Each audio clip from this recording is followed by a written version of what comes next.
Ke Pak Solihin dulu nih. Pak Solihin, kalau sekarang sudah dibongkar, yang jadi pertanyaan selanjutnya, siapa sih sebenarnya yang memasang? Karena sampai saat ini kan masih ya boleh dibilang teka-teki yang memasang ini begitu. Nah, selayaknya tindak lanjut setelah pembongkaran bagaimana, Pak Solihin? Iya, menurut saya pembongkaran sudah baik ya dilakukan, tapi poin berikutnya adalah, Oke.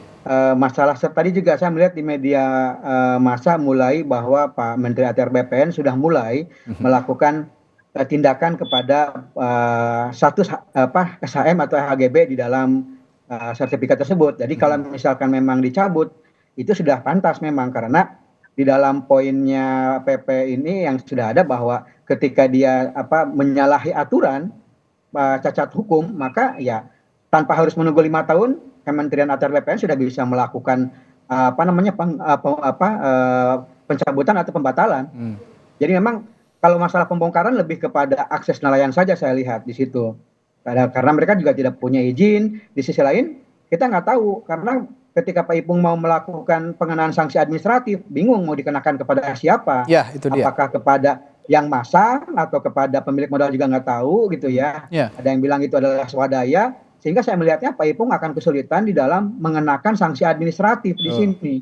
Karena memang saya masih belum melihat Pak Ipung di sini unsur sanksi pidana, karena tidak ada peralihan fungsi, hanya ketiadaan perizinan berusaha dalam PKK-PRL yang pertama, terus yang kedua tidak ada alih fungsi yang signifikan. Jadi saya melihatnya baru sanksi administratif, tapi kita bingung dikenakan kepada siapa sanksi itu. Itu.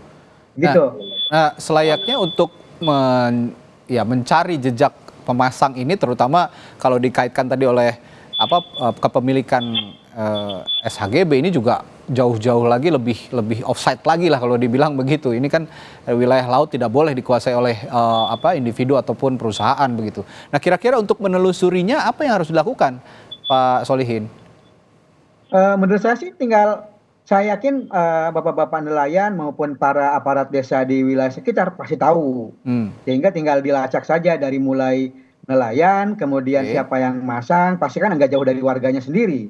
Dari situ baru dicek lagi bahwa siapa yang memberi pembiayaan untuk pendanaan ini, baru naik lagi ke atasnya. Menurut saya sih itu harusnya sederhana ya, tidak sesusah yang sekarang gitu. Karena nelayan pasti mereka juga tahu ketika melaut ada yang masang, dan ketika menurunkan barang segitu banyak bambu pasti ada yang tahu. Jadi seharusnya itu tidak menjadi misterius pagar itu.